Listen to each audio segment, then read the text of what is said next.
नाही देखील ते मिळे भोग सुखाचे सोहळे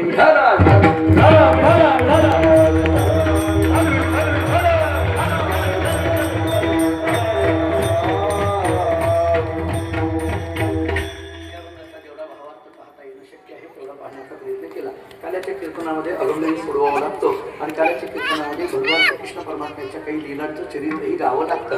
थोडक्यात 2-3 चरित्राच्या फक्त तुझे विषय मांडून मी ही सेवा संपवणार आहे. जेवढा अभंगाचा विचार तुझी संगती झाली आमची निश्चिंती या संबंधाने आपल्याला तात्विक पद्धतीने विचार करता येईल तेवढा करण्याचा प्रयत्न केला.